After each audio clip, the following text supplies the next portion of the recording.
Hi everyone, welcome to episode 73 of Show Me How It's Done.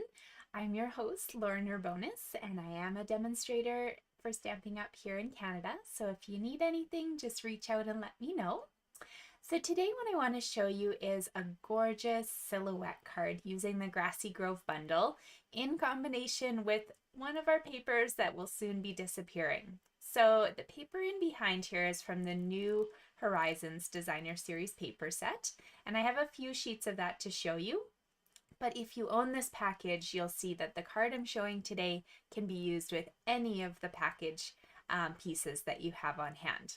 So let's get started. So here is the Grassy Grove bundle. There's a gorgeous stamp set that I really want to spend some time playing with, specifically these nice trees in the background, as well as this hill, and the sentiments are really sweet. But this bundle is carrying on to the next catalog, so we're going to have lots of time to play with it. What we didn't have time to play with is that New Horizons paper, so I needed to use this large tree die to make a gorgeous frame for my image. So there you go. Great bundle. It's 10% off until the end of this month, or I guess technically till May 2nd. And so when I say it is carrying on to the next catalog, both the stamps and the dies are.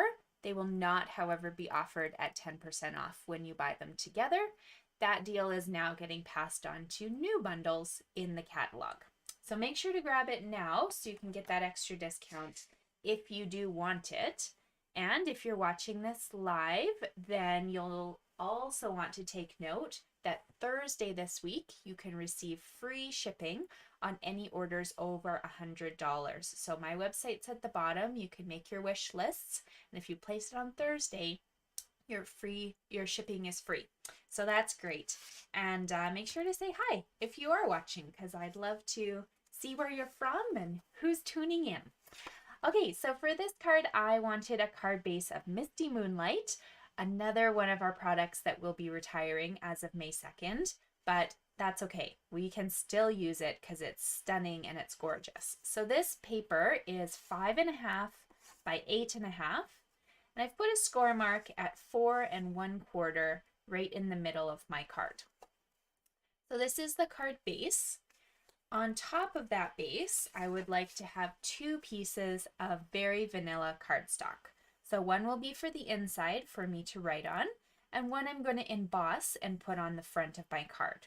So we'll do both of those right now at the same measurement. They're going to be 4 inches by 5 1/4. So you need 2 of them. One of them you're going to leave plain, and we'll put that on the inside of the card. This one here, can you see? Sort of. There we go. Do you see the slight little texture on there? It's kind of hard to tell. But I have used the Tasteful Textile embossing folder just to add a little bit of texture to my project. I know you barely see it, but it does make a really big difference just to have that change in paper texture on your card. So if you don't own this embossing folder, for instance, we have a lot of other subtle embossing folders you can use. There's the Painted Textile, the Subtles embossing folder, anything in your collection that basically is not too overwhelming. It'll just add a little bit of dimension to your paper, okay? So anything goes with that one. Let's get these 2 pieces attached. So the piece on the inside of my card, I'm going to use just a flat adhesive.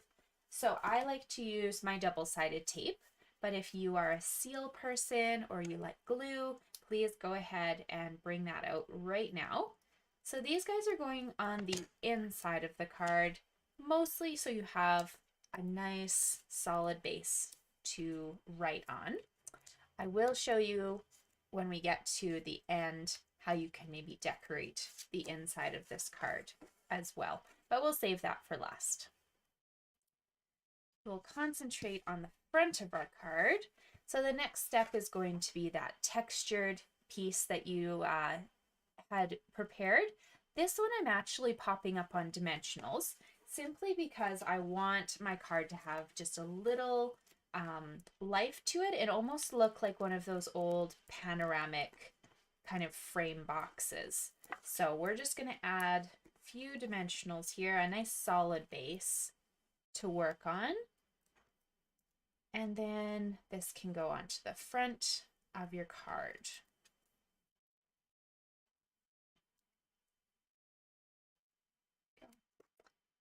And I do have to mention, I don't think I hear anything right now, but if all of a sudden we hear a super loud banging noise, we're getting solar panels put in over the next couple days. So they're busy up on the roof doing that, but I think they might be on lunch break right now. So we should be good. Okay, so here is the base of my card. My next step is going to be to pick the paper from the New Horizons series pack that I'd like to use. So I wanted this nice kind of shaded, almost lake kind of look, but you could certainly go with like a starry sky in either of those colors. This is a pattern that I used on another package.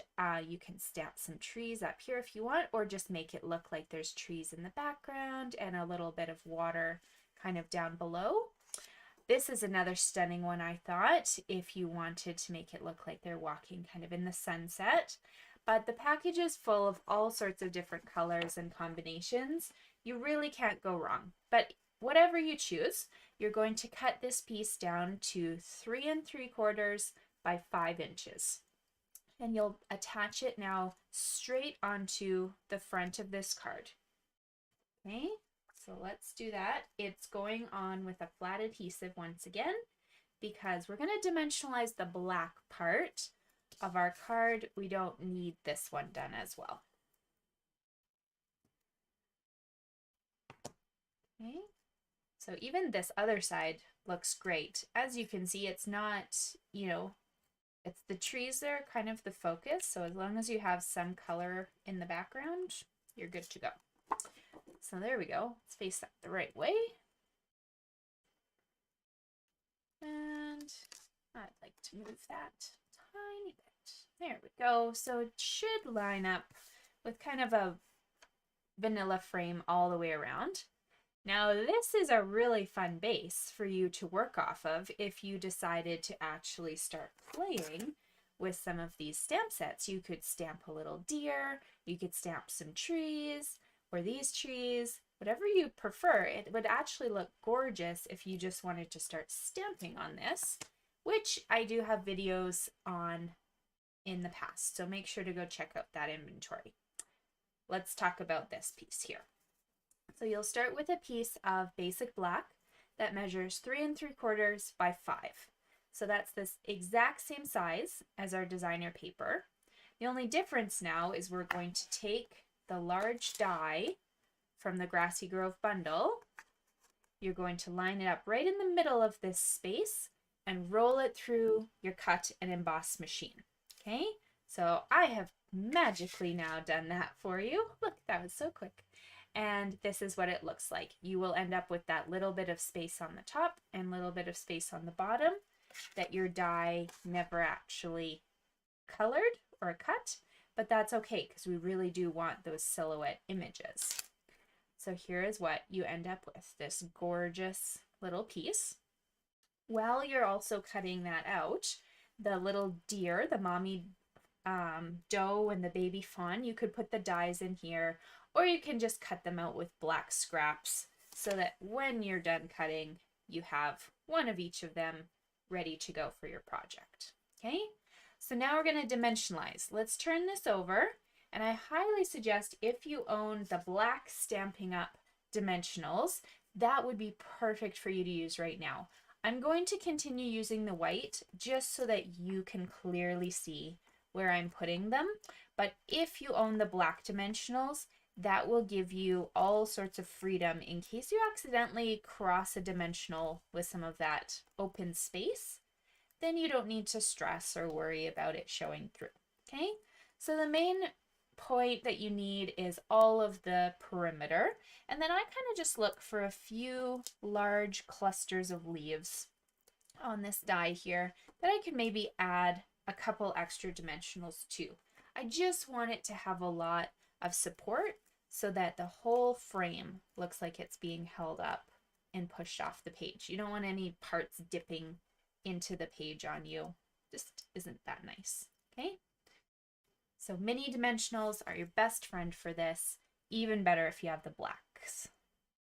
Okay, so we're going to put this right over top of the piece of paper we've already attached, that designer paper. It will fit perfectly, and it looks now like you're looking into a whole 3D scene. You can kind of see the water and the mountains in the back. And then we wanted to add our deer, just so they look like they're kind of wandering along.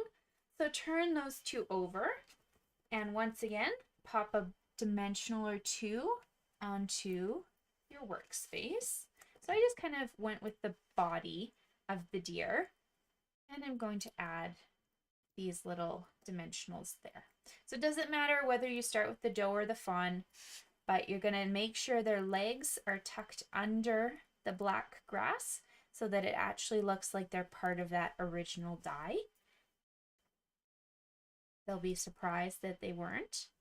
And then just kind of make sure that they're not touching either of the trees or the leaves. So you just want to make sure their little feet are hiding, and it'll look exactly like they're part of your scene. Okay? So now you'll notice I did want a sentiment on mine. However, this does look beautiful on its own. If you want to use this as kind of an everyday card, or you maybe want to stamp something inside, go right ahead. My goal with my sentiment here was that it didn't really take away from the image. So I actually just used our scalloped layering circle die. It's the smallest one. And I thought it could almost look like a sun or a moon kind of hanging out in your scene. You could also certainly stamp something. You could even emboss down here, cut out a tag, or you can even just forego that and stamp on the inside. But if you want this little guy, you can grab the coordinating ink for your Misty Moonlight. And I liked the See the Good stamp in my Grassy Grove set. So I'm just going to use that one, See the Good. And I am popping this up on dimensionals as well. So just flip that over, add a couple dimensionals to the back, and then you can pop it up in the top right hand corner of your project, because that's kind of the biggest cluster space.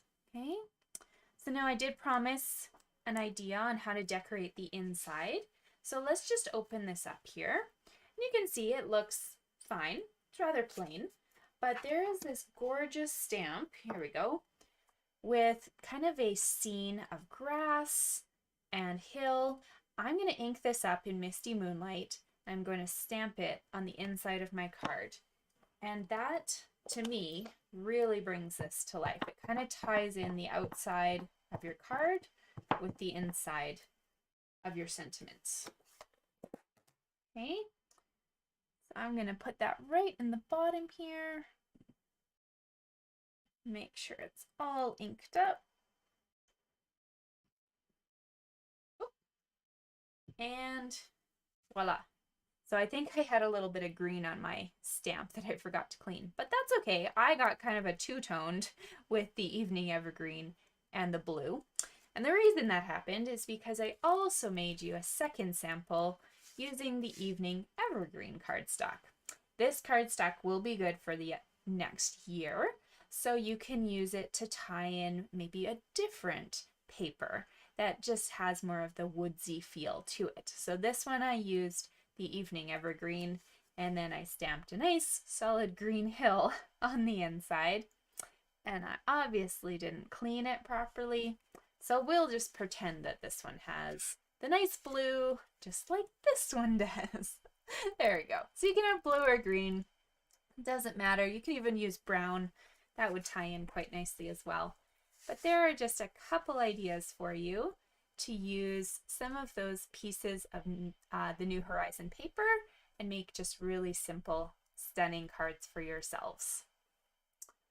Oh yeah, thank you guys for joining. I see a few of you have tuned in, and the rest I hope you enjoy the replay.